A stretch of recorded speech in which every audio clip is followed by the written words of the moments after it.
Okay, colleagues, my apologies for running late.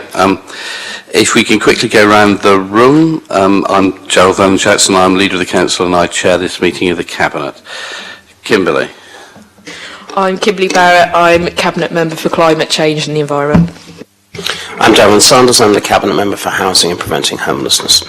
Councillor Steve Pitt, Cabinet Member for Culture, Leisure and Economic Development. Councillor Susie Horton, Cabinet Member for Children, Families and Education. Councillor Jason Fazackerley, Cabinet Member for Safety in the Community. I'm the Cabinet Member Lee Hunt. I'm responsible for planning policy and city development. Councillor Lynn Stagg, Traffic and Transportation Cabinet Member. Chris Atwell, Cabinet Member for Communities and Central Services. Matthew Williamson, Cabinet Member for Health, Wellbeing and Social Care. Chris Ward, Director of Finance. Jane Dodino, Democratic Services Officer. Dominique Latouze, Assistant Director of Public Health. Colette Hill, Assistant Director of Neighbourhoods. Dave Emmett, Head of Waste Services. James Hill, Director of Housing, Neighbourhood and Building Services. Natasha Edmonds, Director of Corporate Services. Martin, do you want to go next? Martin Labour, Assistant Director for Infrastructure. Hello, Peter Shelley, Transport Development Manager. Tristan Samuels, Director of Regeneration. Anne Keynes, Head of Acquisitions and Disposals. Helen Dickerson, Deputy Monitoring Officer. Josh? The voice of truth. Okay, folks, thanks very much indeed. Anything interesting? Fire alarm, if it goes, it's real. Meet with Queen Victoria. I don't think there are any. I've got a late request for a deputation from Martin Northern, who I hope will be with us in a few minutes, who wants to come talk at Anne's report about Debenhams. Okay, let's quickly see if we can run through this very small agenda. So, any declarations of interest? Anybody have? No. Okay, supersized pilot sponsored by McDonald's. No. Superzone pilot not sponsored by McDonald's. Welcome. Thank you, Gerald. Yeah, the Superzone pilot, based in Charles Dickens at Arundel Court School, definitely not sponsored by McDonald's. I'll assume you've read the report. As you know, the Superzone is a place-based approach to improving urban environments. It's based around 400 metres radius around a single point. In this case, as I said, Arundel Court Primary School. In Charles Dickens ward, bringing together policy and practice and community action to improve health and well-being around that area. There's no additional funding attached to this. We're coordinating existing plans. So it's originally established to tackle the drivers of childhood obesity. First piloted in London, so there's around 50 Superzone pilots in London. We in Portsmouth asked children what made them healthy and unhealthy in their local area, and their answers informed 4 work streams of the programme. We've got healthy eating, physical activity, clean air, and community safety.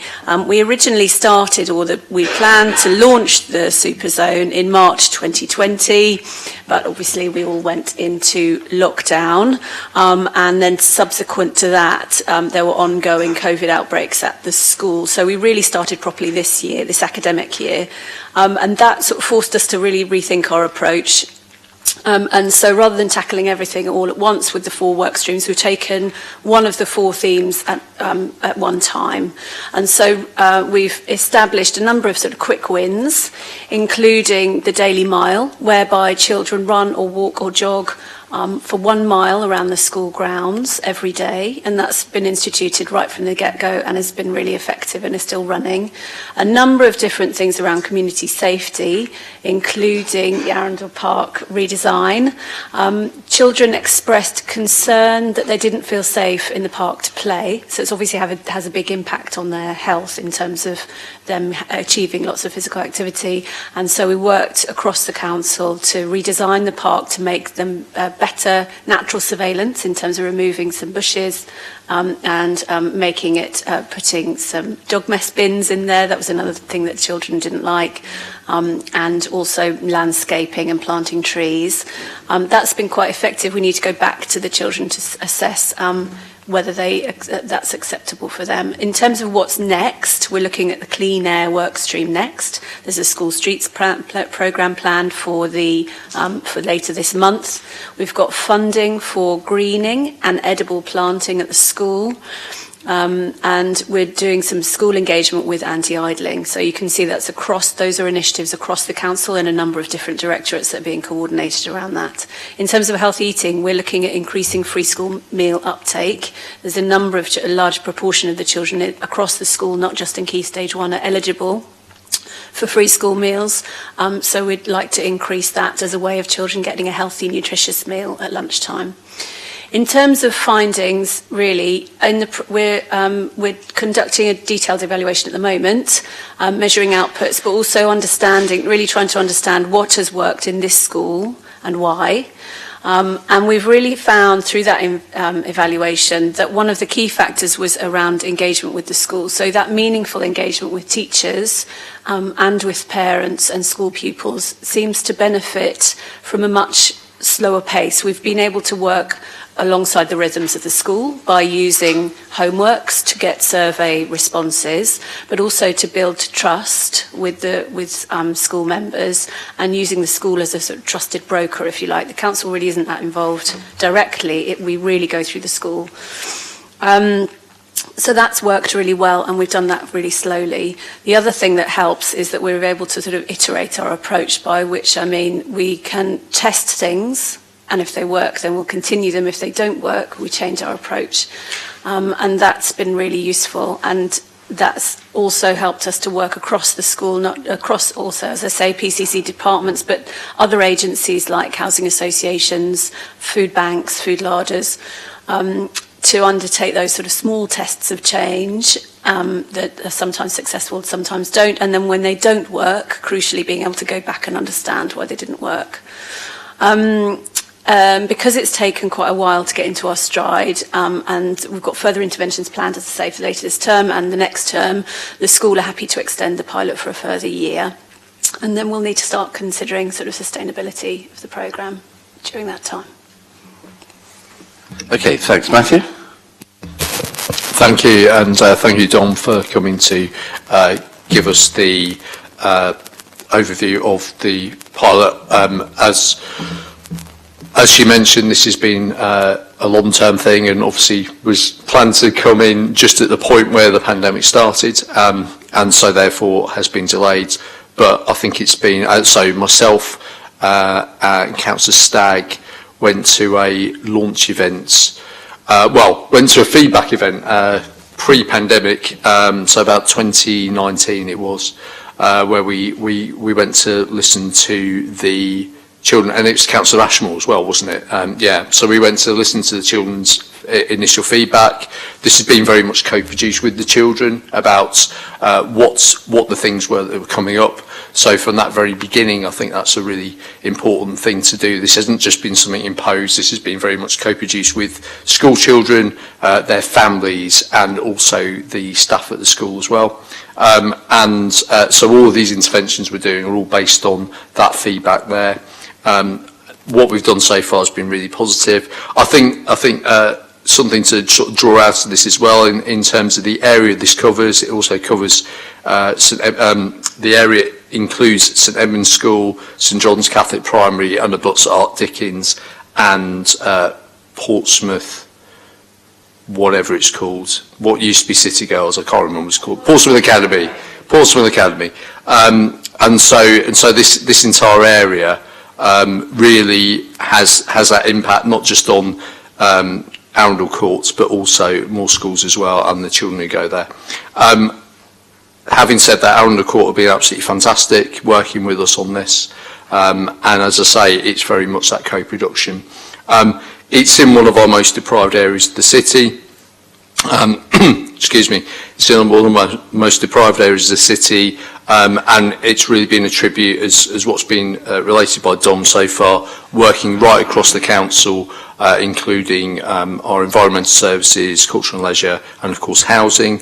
And I would draw attention to 3.3.4, which is about the active skills model, which is something that is going to be, we'll be hearing more about that as very soon as Cabinet, and that is going to go in the courts. I think Councillor Sanders is going to sort of touch on that a bit as well, which is something we're doing together with housing alongside public health. So it really is a cross portfolio bit of work here. It's a cross community bit of work, but the most important thing, it's co-produced, and from what we're getting so far, as Dom says, is being evaluated, but it is something that I think we could really look to move forward to elsewhere in the city. And I know we're in with a network of the super zones in London, where there are quite a number of them, and I think this would be an aspiration for us to do this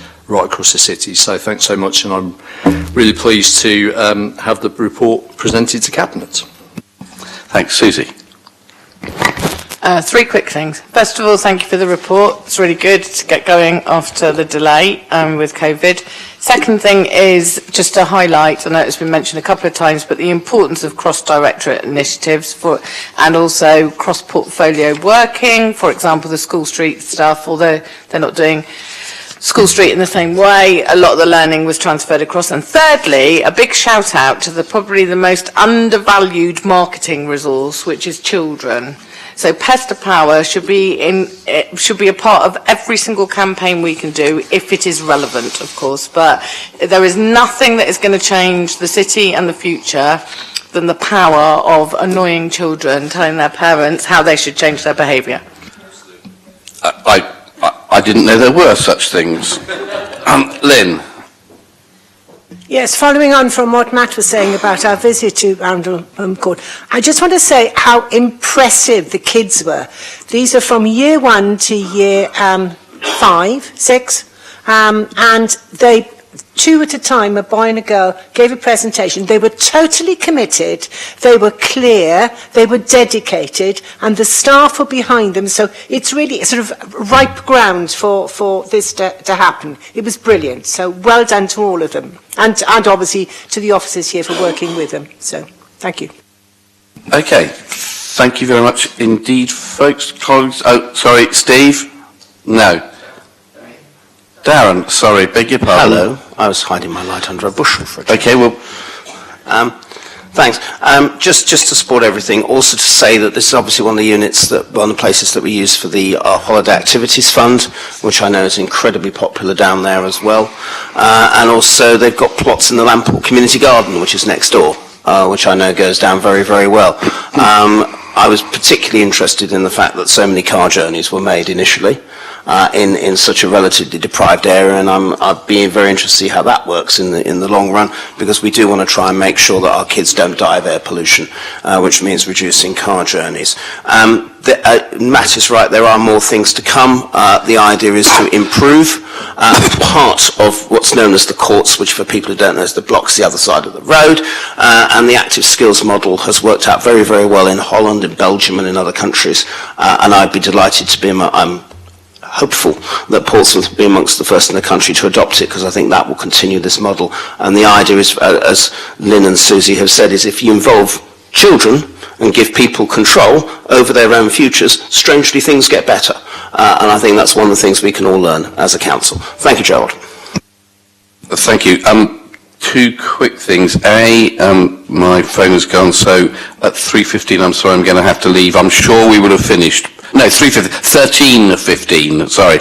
I'm sure we will have finished by then because people will have curtailed the number of speaking occasions they wish to use.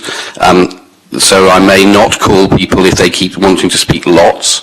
But also we have a late deputation request from Martin Northern over the compulsory purchase order report about Debenhams, which I'm going to do because, like me, Martin has a life to go to and needs to get to a work appointment.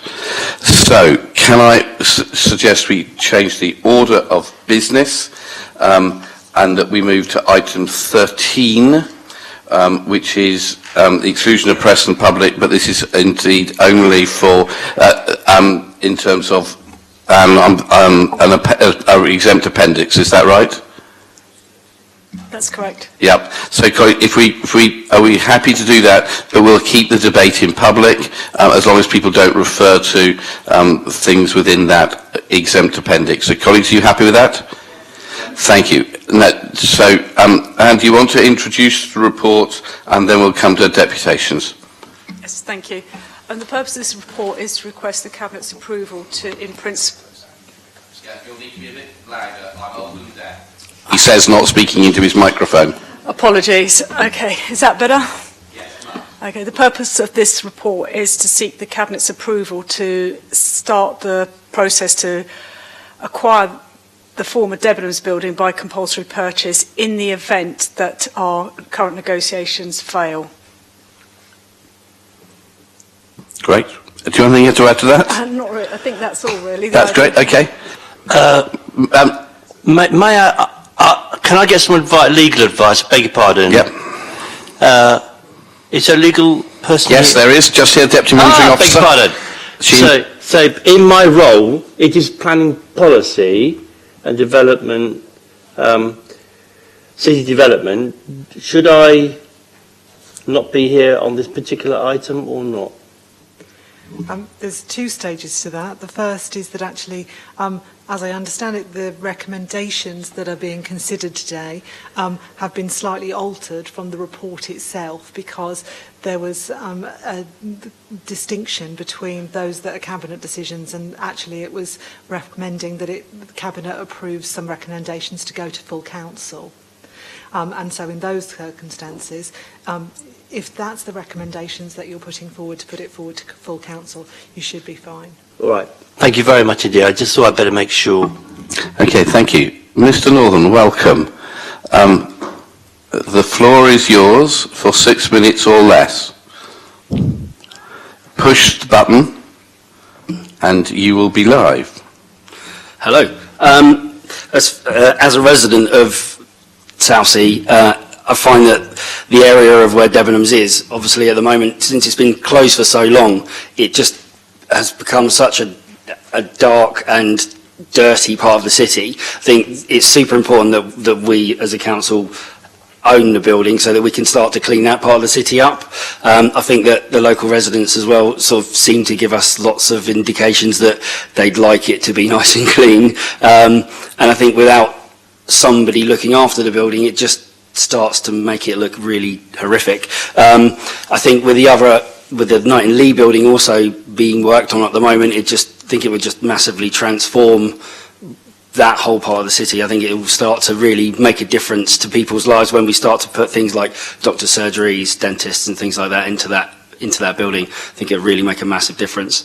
And I don't really know what else to say. I think it's just so important that part of the city is changed, really.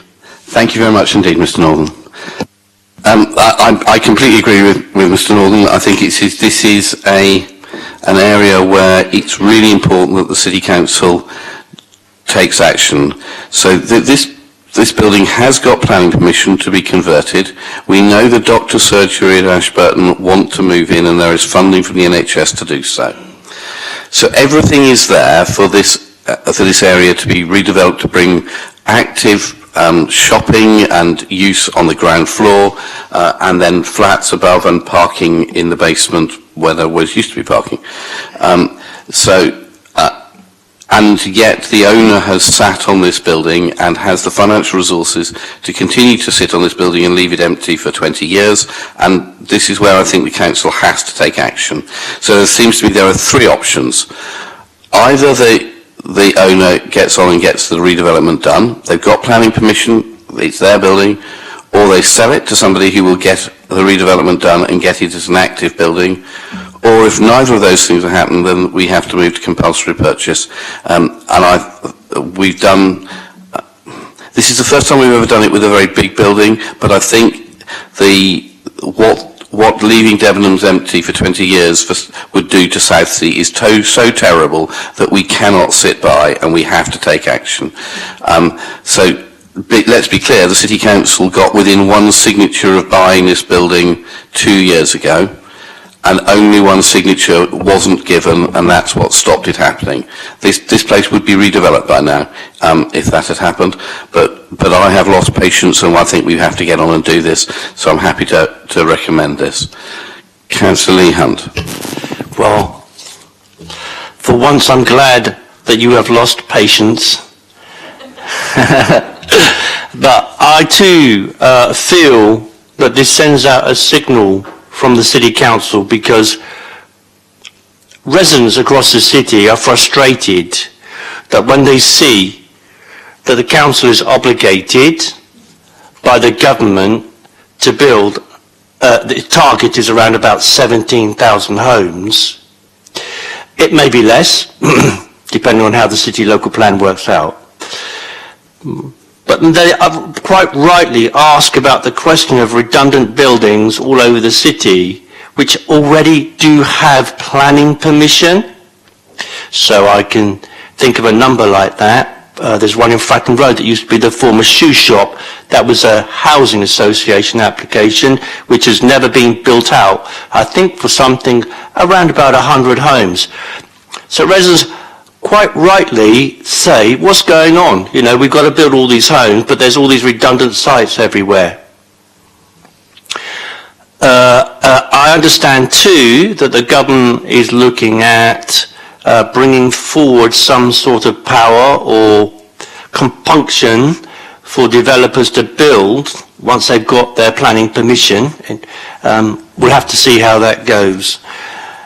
But if we as a local authority can send a signal to developers that we will compulsory purchase buildings, I know that they are all different. So for example, for nearly 3 years, I've been talking about Quick Save in North End, but I also know that officers from Tristan's area have been over to Southampton where the guy lives, the developer lives. They've doorstepped him.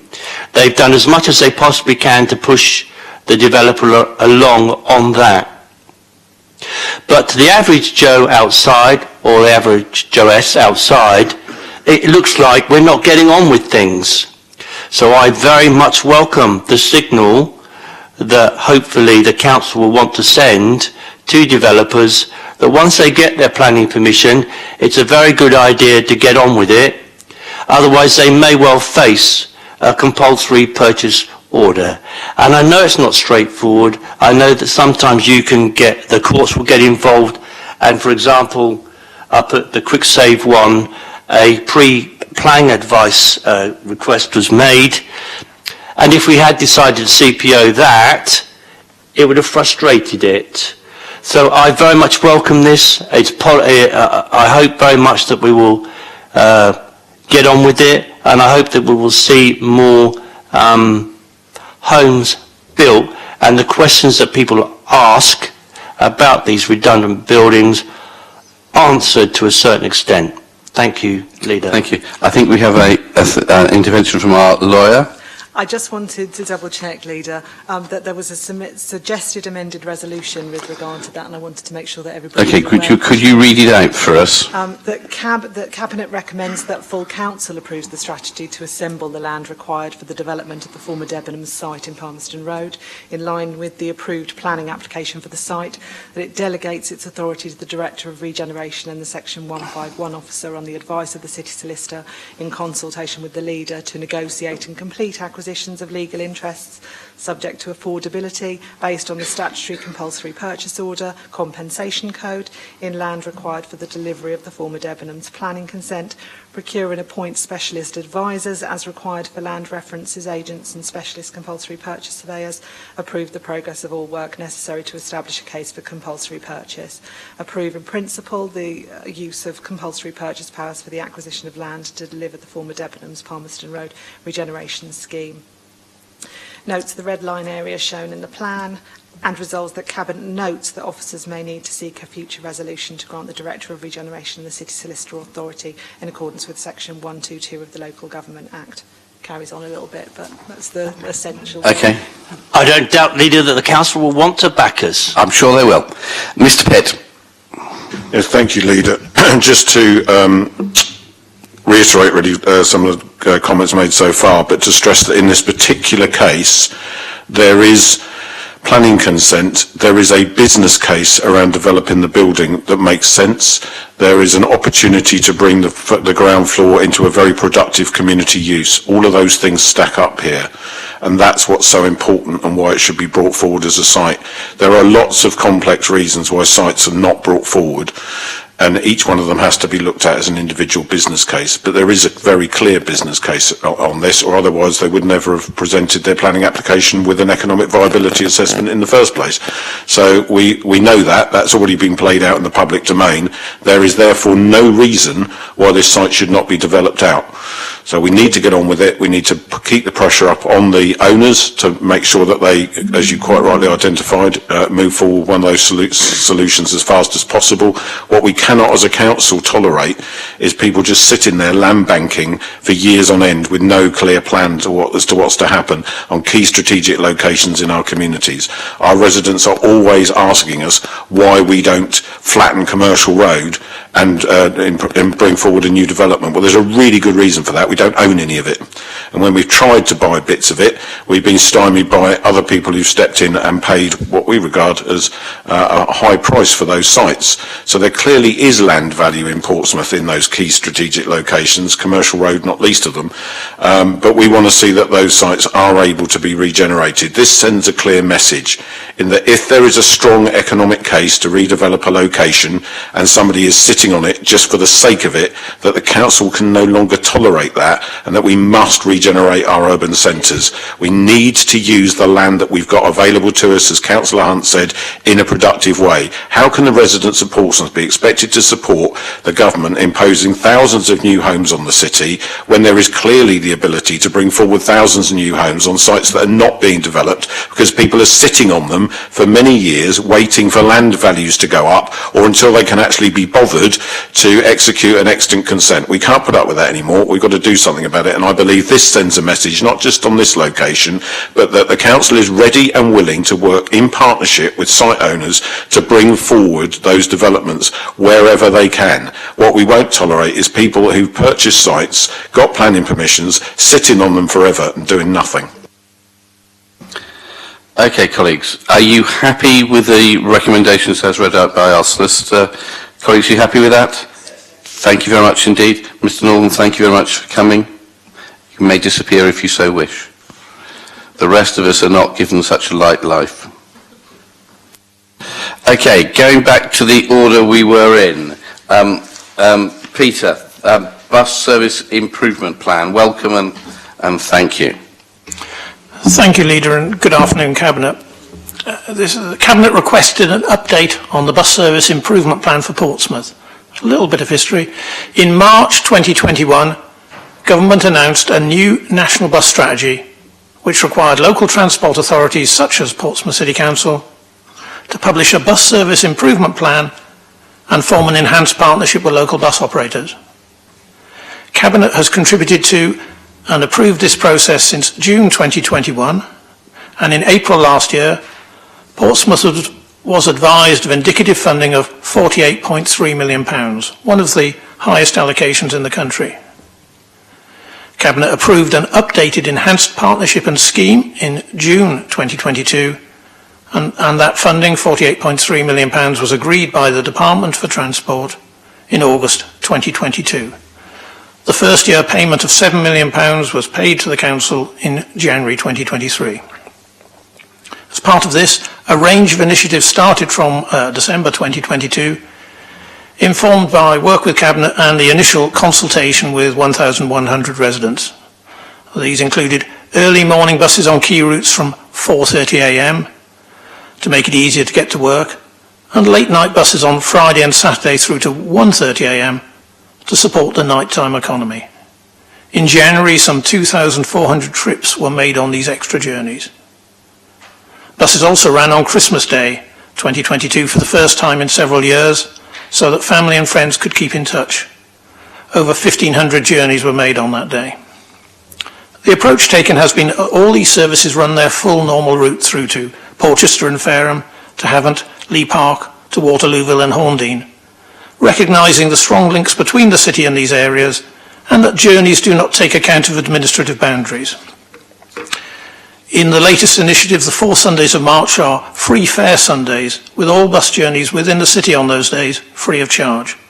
And work is ongoing with operators to introduce other fares initiatives, such as the discount for under-19s.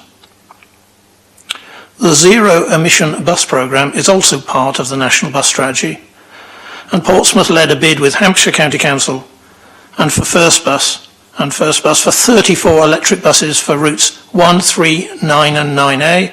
The bid was successful and £6.6 million was awarded last April. Portsmouth and partners were then invited to submit a further bid, which we did just before Christmas, for 28 more electric buses for the X4, X5 and Eclipse services. Government announced the success of this bid last week, and £6.2 million was paid into the city account last week. This means that the Portsmouth City region will have 62 zero-emission electric buses due in service by March 2024, the largest deployment on the south coast, with a value including operator match funding of almost 28 million. Thank you. Thanks, Councillor Lindstack. Welcome back. It's very nice to see you. Thank you. One of the reasons for supporting the BSIP and wanting the money for it is to try and encourage more people to use public transport as one of the options to using a car. We have a major air quality problem in Portsmouth.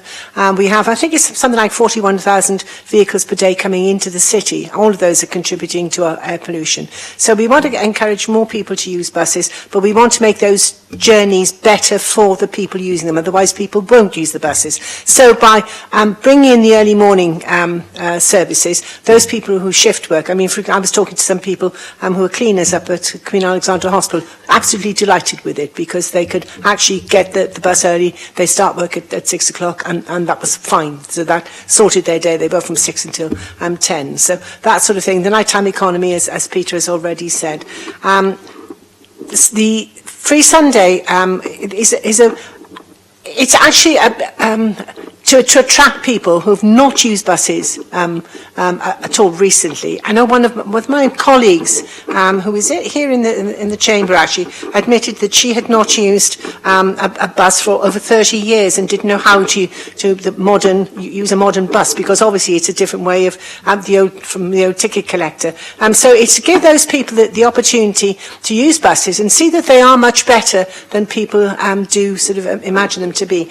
And as I say to lots of people, it costs as much to run a bus with one passenger as it does with 53. Now, if you can get somewhere over 1 and up to 53, that means the income for the bus companies is much greater, and that eventually should lead to lower fares. And that's one thing that we want to have as well for people. That's an attraction for people to use the buses more. So I'm delighted with what we've done so far. There's still loads to go, but that's all in the pipeline anyway. So, and I want to thank Peter for all the work he's done on that.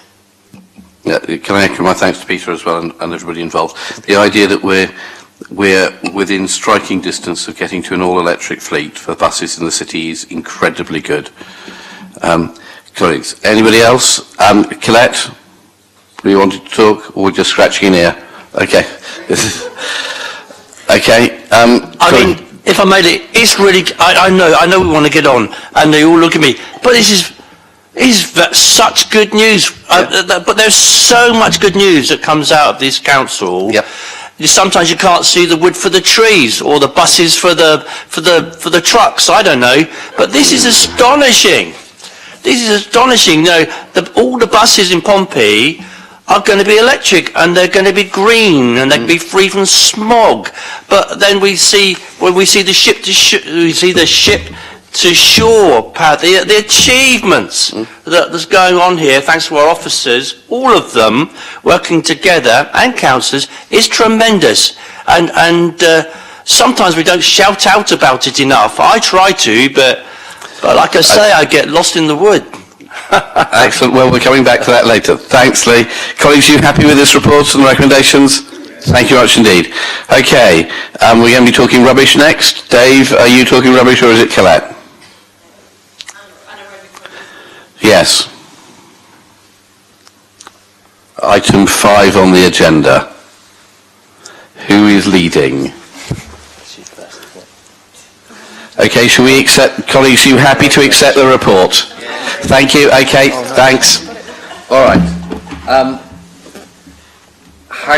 Next one, Household Waste Recycling Centre Booking System. Yes. Dave, welcome. Thank you. Thank you. The purpose of the report is to update Cabinet on the results of the Household Waste Recycling Centre Booking System Portsolent Resident Survey, as requested by full council on the 6th of December 22. Just to give you some brief background, a report, the permanent retention of the Household Waste Recycling Centre booking system was taken to and approved at the Community Safety and Environment Portfolio meeting on the 9th of March 22. As part of this report, a satisfaction survey was undertaken by Hampshire County Council with all customers across the 26 sites in the network. Of this 919 were responses from Portsmouth HWLC users. 92% of those respondents were either satisfied or very satisfied with the booking system experience, and 82.4% of respondents supported continued use of a booking system in the future. As requested by full council, an online survey was launched on Thursday the 19th of January and closed on Sunday the 12th of February and targeted approximately 700 households and businesses of Portsolent. In total, we had 195 respondents who interacted with that survey.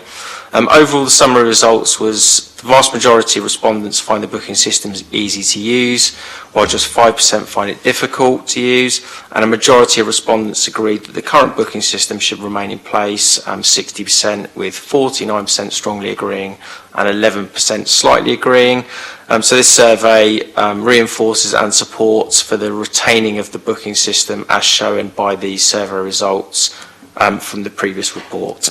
Thank you. Thanks very much indeed, and thanks for the helpful report on the survey. Do we need to send this back to full council because that's where the request originally came from? I don't think so. It said just to report to Cabinet. Okay. Colleagues, you happy to accept this as Kimberly?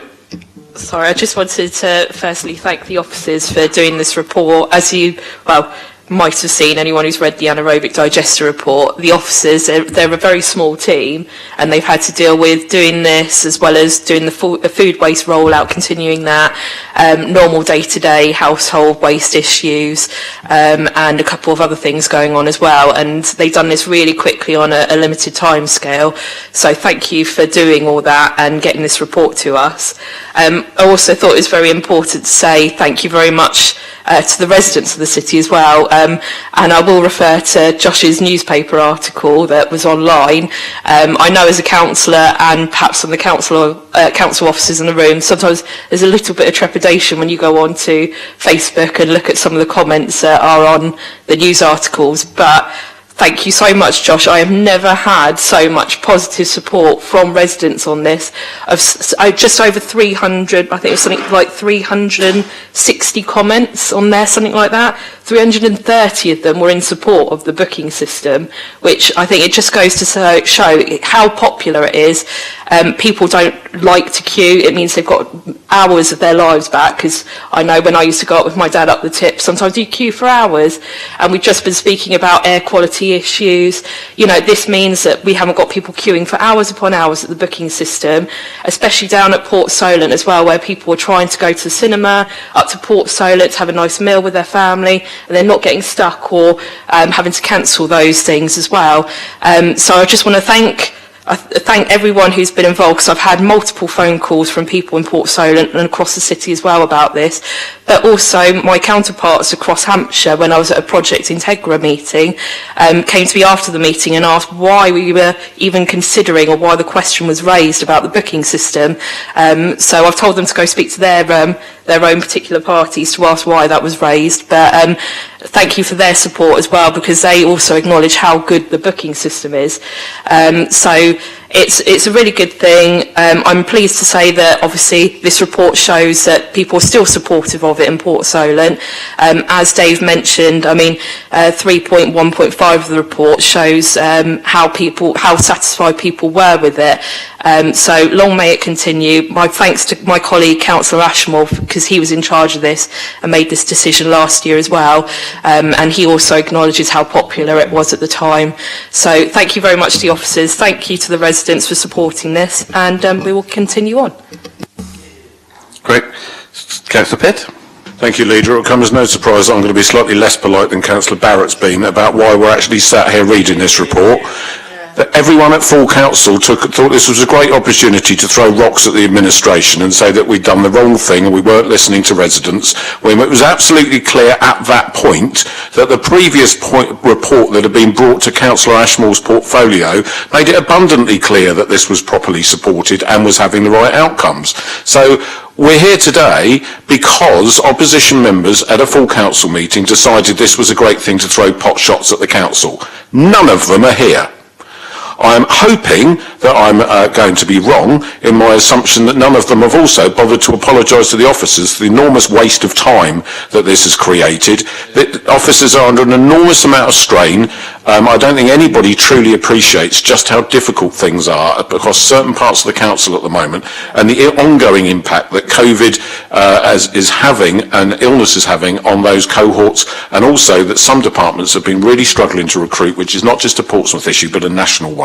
So when people have, despite the proper advice that they received at the time, knowingly wasted officers' time, I hope that at least in the privacy of their own emails they have the good grace to apologise. Which is why I am slightly bemused why this is not going back to full council. We were asked to do this by a majority of the councillors, and it seems to me that at a full council meeting of all 42, it seems to me that they are due the courtesy of getting the report about what they asked for.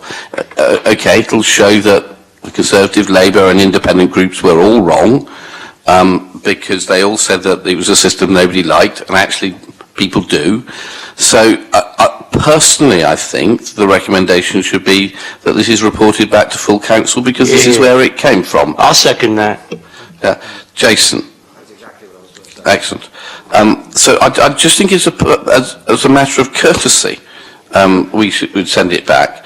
So I'm sure Corsley.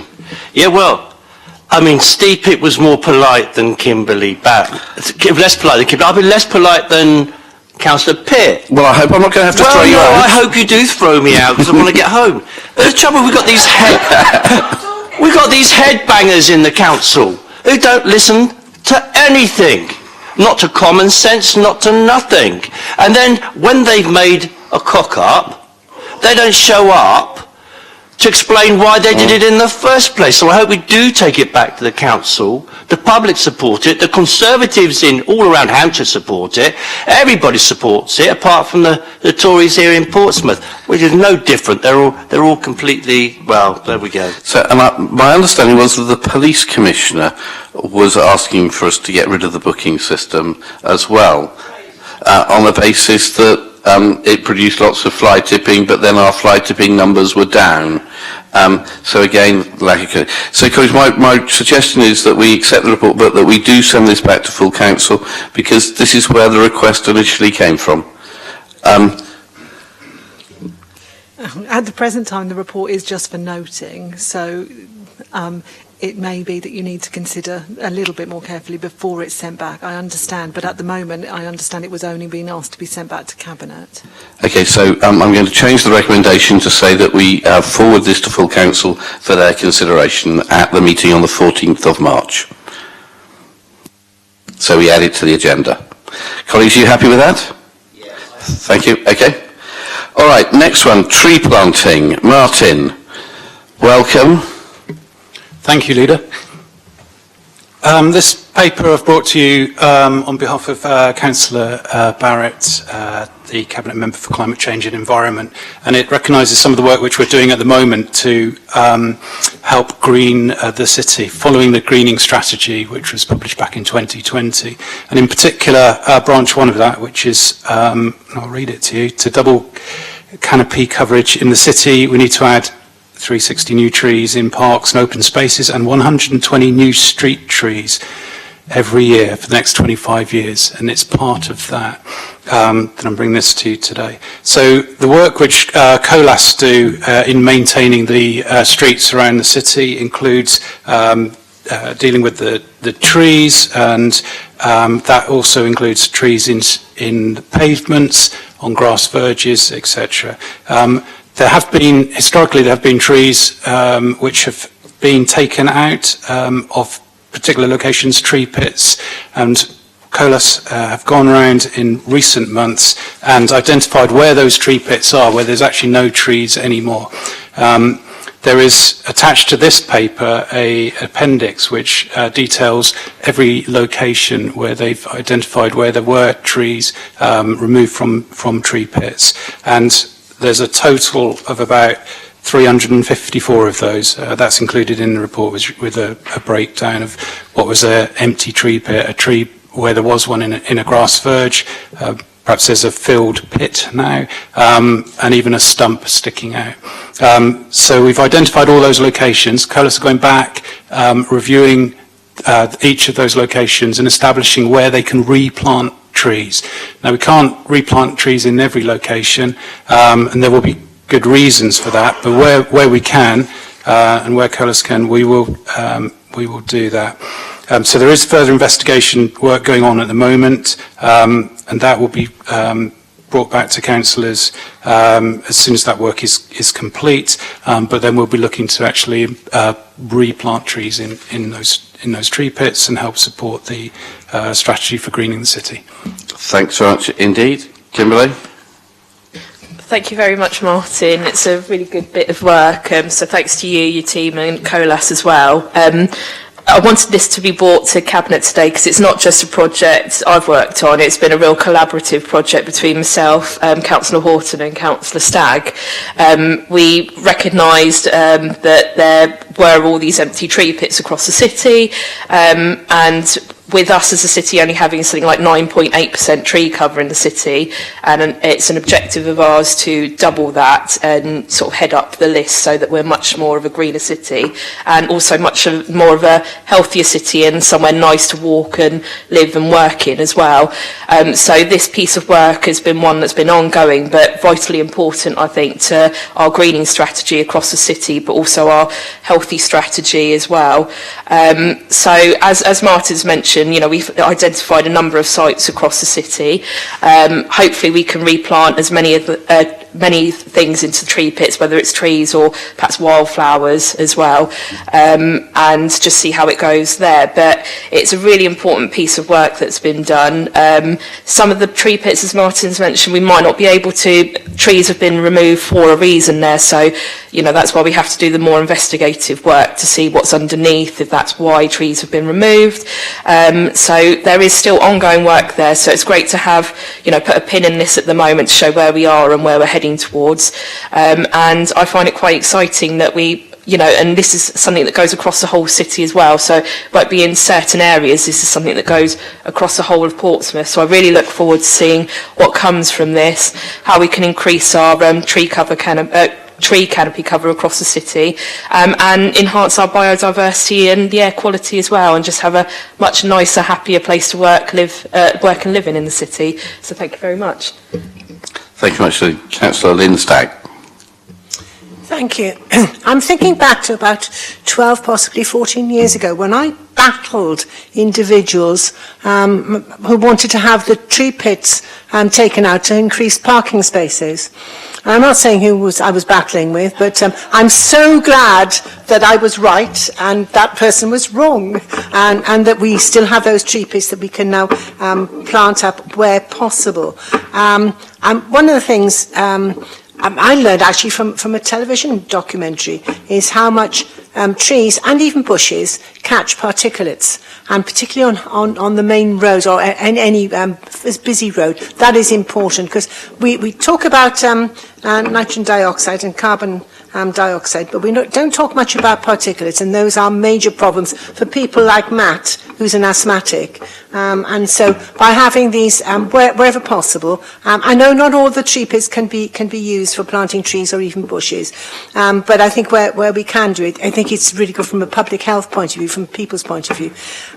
But also, there are some residents who asked me, this is at an environmental thing we were doing at Baffin's Pond one day, and some residents of Southsea who live in Ashbury Place asked, and this is not in the report, and I think it's just been accidentally left out. They asked specifically, could they have their tree pits reinstated with trees, because it would make the place look much nicer, much more pleasant, and much more healthy for people. So I'm really glad that this is happening. And one thing I would like to, and I ask this all the time, and I know there's always an objection to it, can we not get residents or businesses to get involved in the maintenance? Because all the time people are saying, somebody needs to do something about this, but they don't do it. So I say, well, why can't you do it? And sometimes we get objections from the council. It's difficult. But I think if we can get more people to take responsibility for their own environment and the environment around them, then the better for the city. It costs us less, and it's pride in the city, as was pride in improving the air quality, etc. So well done. Thank you very much. Thank you, Martin. Good report. Councillor Lee Hunt, and then Susie. Yeah, most grateful, Leader. Most grateful too for the report. Leader, since I and Jason here, we've been representing Nelson Ward for quite some time. Jason much longer than I. But if the news wants a picture of the result of this kind of good work, all they have to do is go to the western end of North End Avenue, and there are 6 new, very healthy, flourishing, vital trees. I've been in them now probably about 2 or 3 years. But I can send you a picture, Josh, even without me in it, if you like.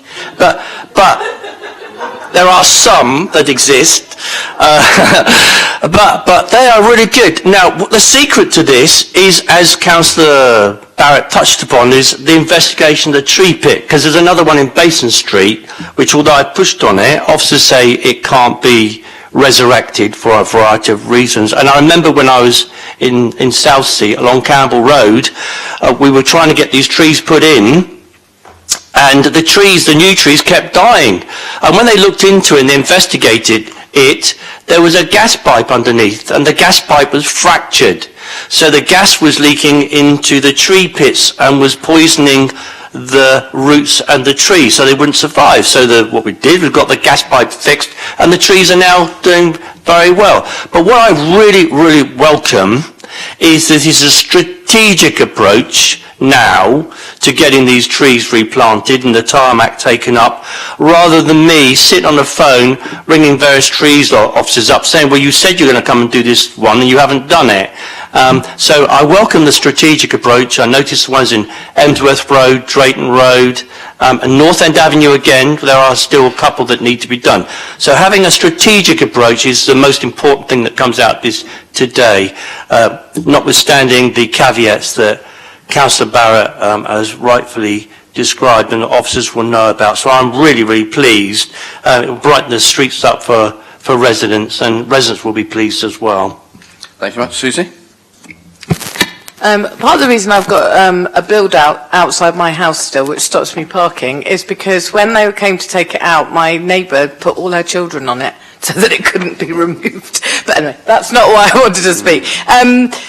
Just on the strategy bit, I think it's really, thank you, Martin, for this report. It is very welcome. But I just want to say that actually it's part of a wider strategy within Councillor Barrett's portfolio around greening generally. So we have these different strategies, different lines of work. But actually, I think for the first time in a long time, there's an overarching view about what's being planted where. And most importantly is who is responsible for it. Because I think whilst I admire Councillor Stagg's optimism that the general public are going to take these beds and trees and look after them, it's not always the case, and we need to make sure that when that doesn't work out, that we have a strategy for keeping up with them.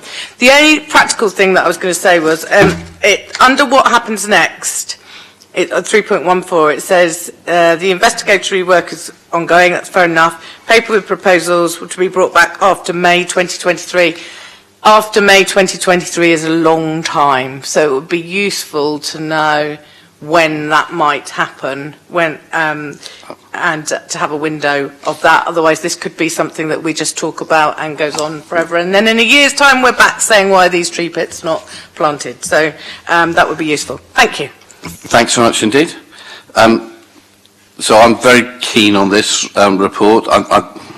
I've had so many complaints from residents that Colas have left a stump of a tree in a build out on a road for 10, 15 years, and it looks terrible, it decays, and in places where there's pressure on parking, that's a real problem for people, because you're saying to people, it's okay, we're not giving you a real tree, something nice, we're giving you a dead stump of a tree and stopping you parking.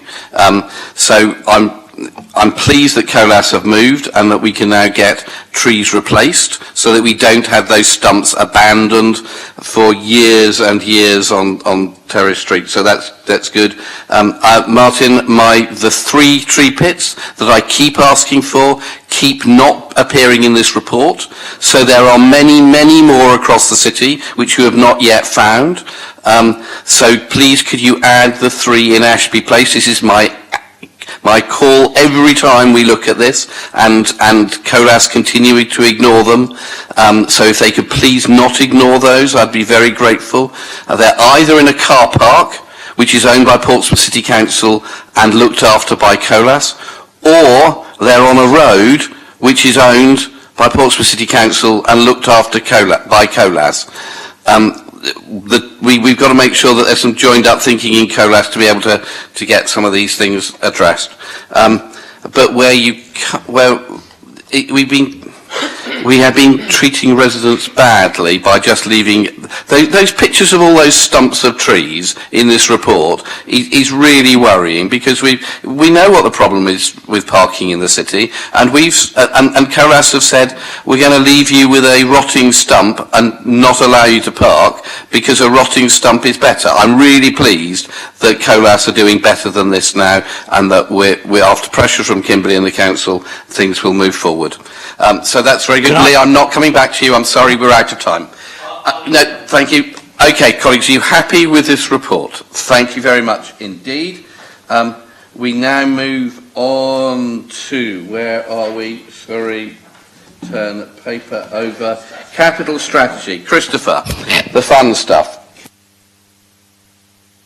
Thank you, Leader. Well, continuing with the theme of strategy, you have before you your capital strategy that's updated annually. It's for you to endorse and it's for council to approve. It sets out your proposed capital investment needs and aspirations over the period of the next 10 years. It's an investment of circa £1.45 billion, and it also sets out how that might be funded. It covers a number of things. It covers, obviously this is to then inform the capital budgeting process itself. So you have a strategy that then informs the capital budget itself. It describes the process of how you seek to determine what your capital investment priorities are, and then how you evaluate those, and then, as I've said, how that strategy might be funded. Obviously, a large element of funding a capital investment strategy of this scale can be from borrowing, not necessarily entirely. And as a consequence of that, the strategy also sets out what the council's overall policy in relation to borrowing and the repayment of borrowing is. That's commonly described as MRP, but that actually means minimum revenue provision, and that has to be made on a prudent basis. The capital strategy also talks about capital investment in what are called commercial investments, as opposed to service investments. And as a consequence of that, the capital strategy also addresses elements of how you ensure or provide assurance that your capital investments for commercial purposes are affordable and can be provided for. I don't think I've got anything else to say apart from that. I can see you looking at me, Leader, and you're probably keenly looking at the clock. So I'll halt there and see if there are any questions. Councillor Pitt. Thank you, Leader, and thank you, Chris. It's something that I talk about a lot, and that is planning and being aware of what the future looks like and not acting on an annual basis. As someone who followed council budgets every year long before I was actually a councillor, I used to find it very odd that a load of stuff would appear in a capital budget one year and then disappear off the face of the earth, never to be seen ever again in terms of proposals, and that officers would be obsessed with something and then apparently not interested in it at all. And I just always found that particularly odd. This clears a lot of that out of the way and means that there is a long-term plan. It identifies some of those key things, especially around education investment, social care, etc., where it's important to have a long-term view. And that means that in terms of the council's planning, whilst there will always be unexpected items or things that are pressing that need to be addressed, that there is at the very least an overview of where those big ticket items are likely to come from, so that administrations of whatever flavour are able to plan properly ahead. So this enables us to do that, particularly Appendix 1 is very valuable in that regard, and it is important for all officers of the council to note that that's not something that should just be looked at once a year when it's reviewed, but that they should have input into it on a regular basis and be constantly referring to it to make sure that the administration, either this one or any future one, are properly informed about those financial capital pressures coming down the road so they can plan strategically and accordingly. Okay, I'm going to give 10 seconds to Darren and 10 seconds to Lee. 10 seconds starting from now. Councils have gone bust because they've got this sort of paper wrong. I'm delighted that our prudential approach means that we probably won't go bust because we've got the right things in place, and it's absolutely essential we do in the future so we can improve people's lives. 9.5. 12. Councillor Hunt. Yeah, I just want to say we could do so much more with our capital, what the capital monies we do. Now, this is a strategy, I get that, Leader, but you've only got to look at why this government, this Conservative government, interferes with what we do here. And I will quote the so-called border crossing point. That's a waste of money. £23 million or thereabouts wasted that could have been sent on services and doing capital projects for the people of the city. We could have done more in Drayton and Farlington. We could have done more in Nelson Ward, done more in Southsea. £23 million down the tube. And it's worse than that. We've got to spend another £4 million ripping it all out. Another £4 million in our capital budget, ripping it all out to undo what this stupid government has done. It's incompetent, silly government. Thank you very much. Spoiling things for people in this city. Thank you. Colleagues, are you happy with this report? Thank you. Treasury Management, Chris. Thank you. Are you fit? Thank you, Leader. Another strategy for you to consider, and again, one for you to endorse and pass on to full council for the March council meeting. So in contrast to the capital strategy, which I've just outlined, which is concerned with capital investment and long-term capital spending and long-term borrowing, the Treasury Management strategy is about how the council manages its temporary surplus cash flows. So this is the money in and out of the bank account.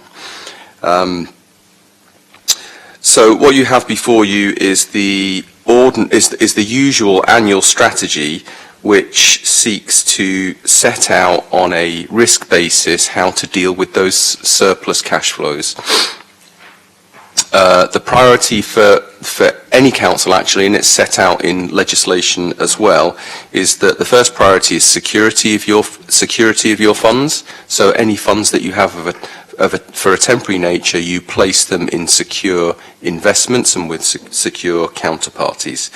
Second priority is liquidity, which means that they have to be available as and when required. So you bring them back in order to be able to pay your sums as required. And the third priority is yield. So you get the best return that you can once you've satisfied those previous two criteria. So the policy itself sets out the criteria and the limits on investments, and to provide the council with assurance that we have secure, well-diversified and risk management approach to all of the council's funding that it has. The key policy changes this time round are that we are likely not to be in a borrowing, we're likely not to seek to borrow over the short term because interest rates are currently quite high, but are expected to fall. That means that the council will use its surplus cash flows to avoid borrowing in that circumstance, in order to avoid those high interest rate charges, and as and when interest rates fall, the council will then seek to borrow as it's in what's called an under-borrowed position, which means that we've got an underlying need to borrow to fund our overall capital programme, but we don't yet need to draw on borrowing because we've got surplus cash in the meantime. We've also strengthened the environmental, social and governance aspects of the policy so that we are able to ensure that the council is not investing in state-controlled organisations that have, for example, as we've spoken before at this meeting, they've got questionable human rights records. Thank you very much indeed. Councillor Pitt. Thank you, Leader. I'll be very brief. Chris, I think it's really important that we explain for anyone listening that when we say surplus cash, what we're not talking about is spare cash. This is money that has been allocated. Maybe it's from external sources to the council, or maybe it's from within our existing resources. But it is money that is allocated to things. It's just not yet been spent. Is that correct? That's absolutely right. So sometimes we'll be holding money because we've set it aside, for example, for capital investment. The capital investment has not yet taken place, and then we will use that funding as and when the capital investment takes place. Other examples are, for example, it may just be that the amount of council tax collection that we have in a particular month might be in excess of the bills that we have to pay out in that month, which generates a short-term surplus until a later date when it is spent. So it's exactly that. It's managing those day-to-day cash flows in and out of the council's bank account. Okay, colleagues, you happy to send this on to full council? Thank you very much indeed. Item 11, council tax premiums on second homes and empty properties. Chris, I understand we need to get this done within this financial year, not to benefit next financial year, but the year after. Not quite, Leader. I'm sorry. It might benefit the year after, from April 24. You're right. Yes. I'm already in about year. finances, Chris. Correct, but it's a decision. It's also a decision required by council, and the council has to give its intent or notify its intent to charge on these two aspects 12 months in advance. So, colleagues, I think it's sensible to send this on to full council. There is the potential to get up to just over £2 million extra into the revenue budget, not for the next year where we've done the budget, but the year after. And looking at the financial situation, we'd be fools not to do this. Also looking at the numbers here, we're talking about 1,600 houses in the city that either are empty or that are second homes. And I'm conscious that we have over 2,000 families on the waiting list for a home, actually places should be being used. If we've got families who need somewhere to live, they should be being used for people, for families who need them. So, colleagues, are you happy to send this on to full council? Thank you. Item 12 was forward plan omission about Debenhams. I'm sure we were happy with that. There was item 10, which was the civic officers regeneration. Oh, sorry, have I missed? Beg your pardon. It was loitering at the end. Sorry. I'm going to pass over to Susie now to do item 10, and Colette and Dave might feel hard done by that we didn't have a discussion about anaerobic digesters, and that you might want one, but do it without me here. I shall leave this to Susie.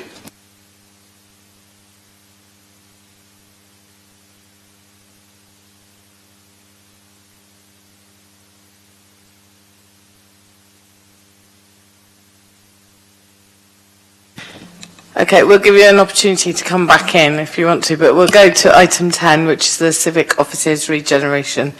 Natasha. Thank you. So this is an item that is about the civic officers. This is the cross-party member working group that was formed following a full council resolution last year. This provides an update on the work of that group. What has become clear from engagement with across the parties is the work needs to be split into two work streams. So although there was a resolution to come back to Cabinet with some options, that hasn't been possible because of the need to split the work. The first work stream is around identifying what the requirement is for the way that we deliver services from an office space that we do currently in the civic office, and how that works for community requirements and the staff who deliver those services. The second work stream has become apparent that members have a further ask of not just the building but the civic realm around the Guildhall Square. So the work has been split into two separate work streams that we've engaged some specialist advisors to support us on. The first work stream will be looking at the civic requirement from an office space point of view. It's got a 16-week timeline, so we're anticipating that programme will result in a report and a presentation back to members in the summer, and that will include things like costed proposals for alternative working solutions for the civic office, for its functions, the running costs, alternative income generating opportunities for the civic space. And the second work stream will look more broadly at the existing building, so how the existing building could be reused, could it be demolished, what the accessibility requirements, how the building could better showcase heritage assets and that civic space around the Guildhall Square. That is a slightly longer piece of work, but the next steps are to put the governance in place. We've got a project team now dedicated to this and some funding to progress the work. We have a new chair for the member working group in Councillor Pitt, so he will be taking the member working group forward with the governance that will be signed off in the March meeting of the group later this month, and then we'll progress the work according to the timeline that gets agreed and the governance in place for that. So by summer we'll be looking at some architectural designs and feasibility business case for the civic offices, as in the office space requirement, and then following that we'll be looking at a decision to proceed to detailed study, potentially looking for formal decisions to proceed at the beginning of 2024. So that is, depending on what options are determined, could include anything from planning to commercial negotiation on different sites, etc. So there's an awful lot of more work that needs to be completed, but it is going forward with some formal governance around it and a proper project management structure in place. But it will continue to be the work of the cross-party member working group. Thank you, Natasha, for that update. Councillor Pitt. Thank you, Councillor Horton. Yes, thank you very much, Natasha. As Natasha said, I've recently taken over chairing this group. It's been positive discussion so far. I do hope that members of the other parties are going to continue to engage with it. There's been a lot of agreement so far, which is great. There are three things that we need to stress here, in my view. One, that the purpose of this exercise is to make sure that as a council, we are delivering value for money to local residents in how we deliver their services. And there's no more important central focus for that than there is around the civic offices. A hugely inefficient building, costing a vast amount of money to the public purse to operate, and like all organisations, businesses, charities, doesn't matter what they are, that there is a need to review how we deliver those services or where we deliver them from in future post-COVID, as working practices seem to be evolving into something of a new normal. So it's absolutely vital that we are not wasting public money on sustaining that building, and that the focus of how we deliver those services in future is to show that we can do that with an investment, it will return a net saving to the public purse. So that has to be the overriding consideration. It's also important that we use this opportunity that we're presented here to leverage that regeneration around the city centre that we all want to see. City Centre North is a really important part of that, but this opportunity at the southern end potentially gives us a huge once-in-a-lifetime opportunity, and I don't use that lightly, I do mean once-in-a-lifetime opportunity to look again at the decisions that were made following the Second World War and into the early 70s when the current plaza was created, to say what does that need to look like in order to properly serve as the hub community civic space into the 21st century. So if we can get that right, in both City Centre North and in the City Centre South location, those two things will leverage major change on Commercial Road. They will get developers to look at how they invest there differently. They will get independent shops wanting to open there and serve those communities. They will drive leisure uses and hospitality, and we will have an evolved high street for the 21st century. As I said earlier on in today's meeting, we're not a landowner on that high street, but we can influence it from both ends, and in doing so, with some public realm improvements along the way, create a coherent cultural spine that leads from the current Guildhall Square through to the City Centre North development and enables active and safe travel through those spaces and an evening and late night economy that actually makes sense for this city. It's a massively exciting opportunity and one that we must grasp. I'm desperate that we get on with it quickly. I certainly don't want to be sat here in 4 or 5 years' time talking about the art of the possible. I want to be sat here in 4 or 5 years' time updating the council on how that project is now being delivered. So that's where we need to get to, and I think we can get there. The third opportunity around all of this is to say that we can save the environmental impact of that building, and that's not to be taken lightly. It's having a hugely detrimental effect on the local environment, and we need to be addressing that. That alone in itself provides us with both money-saving opportunities, but also an opportunity to do better for the communities that live around the city centre. So with that focus around regeneration, that focus around investing better in the public purse, and that focus around the environment, this is an exciting opportunity which we're grasping with both hands, and I hope we can continue to take members of all parties with us on that journey. Thank you, Councillor Pett. Any other comments? Sorry, I just wanted to add, you might want to take this paper forward to full council for debate, given that it's a cross-party item.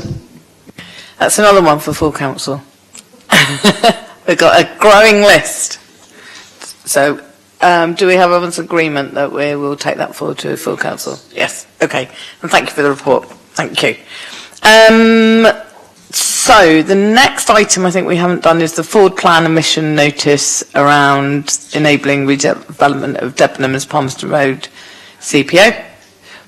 I don't think we did the forward plan bit, Darren and Councillor Sanders. I think we did the exclusion of the press and public and the enabling development compulsory purchase order, but I'm not too sure we did the forward plan bit. I'm presuming we just have to note that. Is that correct? Yes. Okay. Thank you. And then, does that bring us to the end? I'm going to come back to that. Okay. So, item 5 Would you like to have your opportunity to talk about the anaerobic digester? I would, and apologies, it was my misunderstanding, so I apologise.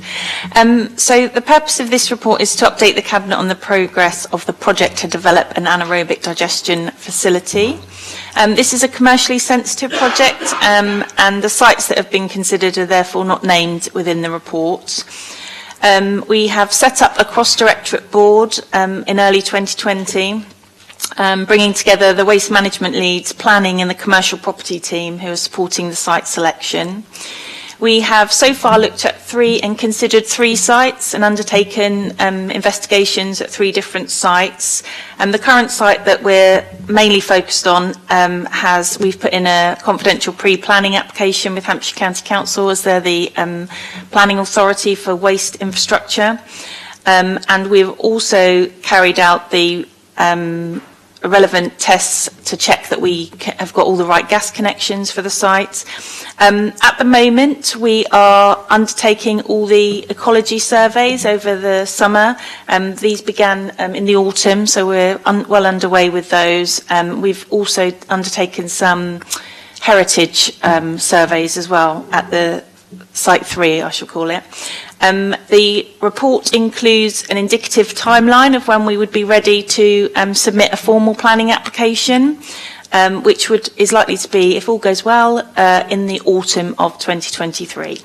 And again, this report, I think, needs to go forward to full council. Many thanks for that. Anyone want to comment or question? Councillor Hunt. No, I'll let Kimberly Barrett go first of all, because it's her area. Councillor Barrett. Thank you very much, Councillor Horton. Thank you very much to Colette James, Dave and the team for bringing this forward. As I alluded to earlier on, there are a number of projects going on in the waste team at the moment, and this probably being one of the biggest ones apart from the food waste rollout across the city, which we're very proud of. So thank you very much for pushing forward with this, and now we're at the point, as Colette has said, that especially which you can see in 3.3 of the report, that we can now give this indication of a timeline how we can go forward. So like Colette has said as well, we've gone through some of these surveys. We've got to the point that we can give an idea to other members of the public, hopefully where we should be. As the report says, we will try and condense it if possible, and pull it forward wherever possible. But there are a lot of legal things that we have to do, a lot of reports that we have to do. But I am really pleased with how this is pushing forward, because I know it's something that everyone's been talking about for some time. I know our colleagues in Hampshire, across Hampshire from the various councils are quite interested in this as well, because at the moment, and correct me if I'm wrong, Colette, I think we have to go to Dorset at the moment. So, we've got a real plan for this council alone that we want to, look at our carbon, our environment, and so that we don't have to take our food waste all the way down to Dorset. We have something much closer, so our carbon footprint obviously reduces, and it would be a good income for the city as well in a time where the government continues to cut our budget year on year and we're struggling to find the money to keep the services we need. To have this obviously doing something great for the environment, for our residents, and bringing in the income in the future, it ticks every single box for me. So thank you very much for bringing the report forward, and I'm excited to see how this continues, and we'll push forward with it. Thank you, Councillor Barrett. Councillor Hunt. Yes, thank you, Councillor Barrett, and thank you to the officers for everything they're doing. It really is exciting. And if Councillor Gerald Vernon Jackson were here, he would say only in Hampshire does Liberal Democrat run Eastleigh and Liberal Democrat run Portsmouth collect food waste. And I wonder if it's about time we stop calling it the waste services and changing it more to a positive resource services, because this is all about using waste resources as a resource, and this is such a progressive council. Again, it's that wood for the trees thing, isn't it? There's so much going on. This council leads the way over solar panels, ship-to-shore power, planting enormous numbers of trees, is reducing pollution, is doing so much work around climate change. It's a tremendous amount of work thanks to the administration, and let's put it down, it's down to the administration and the officers that support us in that work. And now to see, putting money where our mouth is, we're coming up with an anaerobic digester for all the business reasons that Councillor Barrett promotes too.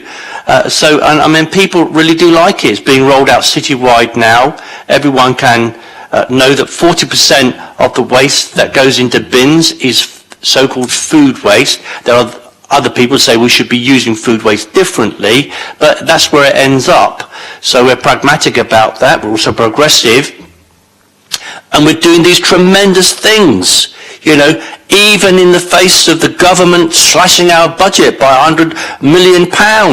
We still continue to do all these astonishing and progressive things for the betterment of Portsmouth and her citizens. So it is absolutely remarkable, and we are lucky to have some very important officers who help us to achieve these things, and that should not go unnoticed. There's lots more I could rabbit on about, but this is a really good step at Portsmouth. Thank you for letting me go on.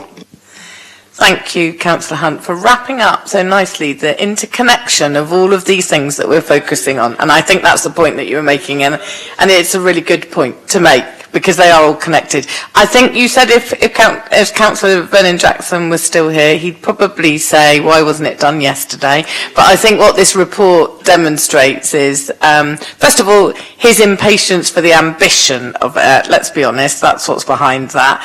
But secondly, what this report shows is how complex these things are. And obviously, a lot of people have said thank you, but thank you to the officers for pushing this forward. And it is a very exciting thing that's going to happen. Councillor Pitt. Sorry. I forgot my name then for a minute.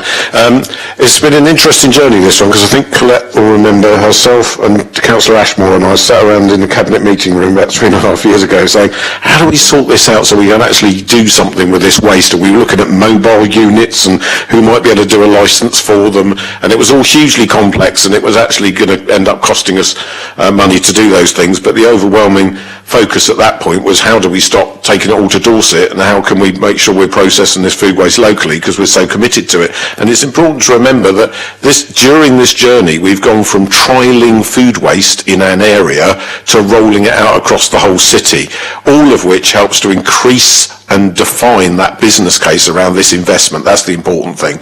So yes, it has taken quite a while to get to this point, and we've still got a bit of a journey to go, but we are getting there, and this is really groundbreaking. We'll be the first local authority in Hampshire to bring forward our own anaerobic digester, something else to be celebrated, and the work done to date has been thorough and methodical, and that's really important, because this is a very significant project. We need to get it right. I'm convinced we will get it right, and I'm convinced it's going to be transformative for the city. Good to hear, isn't it? Thank you. I'm assuming from all those comments that well, it's a report for noting, but our thanks to all the officers for that. And I believe, because we've jumped around this agenda and chairs, that brings us to the end of this meeting. So thank you very much to all the officers who've prepared reports for this. Thank you to Cabinet for all your comments, and that brings us to the end of the meeting. Thank you, everyone.